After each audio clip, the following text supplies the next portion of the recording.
হাজী মোহাম্মদ দানেশ বিজ্ঞান ও প্রযুক্তি বিশ্ববিদ্যালয়ে প্রথমবারের মতো আয়োজিত হয়েছে ইনোভেশন শোকেসিং। সেখানে নজর কেড়েছে স্মার্ট পোল্ট্রি ফিডার নামের একটি প্রজেক্ট। স্মার্ট এই পোল্ট্রি ফিডারটি স্বয়ংক্রিয়ভাবে মুরগির উপস্থিতি অনুধাবন করে পরিমিত খাবার সরবরাহ করবে বলে জানায় উদ্ভাবকরা।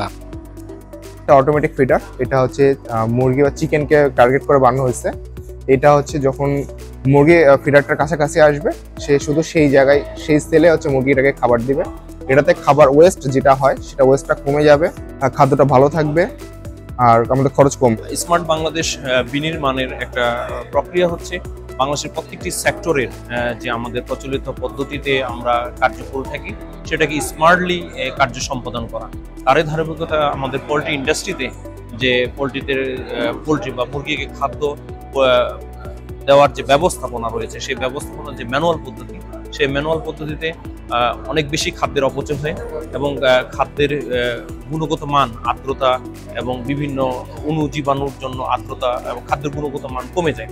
তো সেই সব রোধ করার জন্য এবং খাদ্যের গুণগত মান অক্ষুণ্ণ রাখার জন্য, খাদ্যের অপচয় যেন কম হয়, তারই চিন্তা থেকে আমরা একটা স্মার্ট ফিডার সিস্টেম ডিজাইন করেছি। 1, 2, 3 ঢাকায় জমি জিতে নিন 100% ক্যাশব্যাক সহ 20 কোটি টাকার পুরস্কার।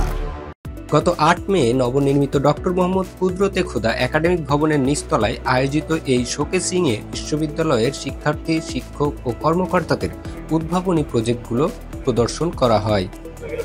হাজী মোহাম্মদ দানেশ বিজ্ঞান ও প্রযুক্তি বিশ্ববিদ্যালয়ে প্রথমবারের মতো ইনোভেশন শোকেসিং এর আয়োজন করা হয়েছে।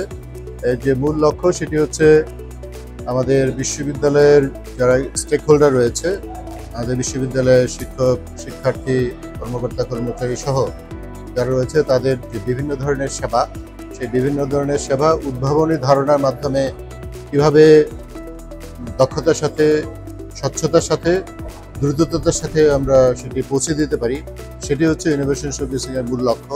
এবং এখানে আজকে বেশ কিছু অংশগ্রহণ করেছেন এবং আমরা যেটা দেখলাম সেটা হচ্ছে খুবই সুন্দর কিছু ইনোভেটিভ নতুন নতুন ধারণা এখানে উপস্থাপিত হয়েছে।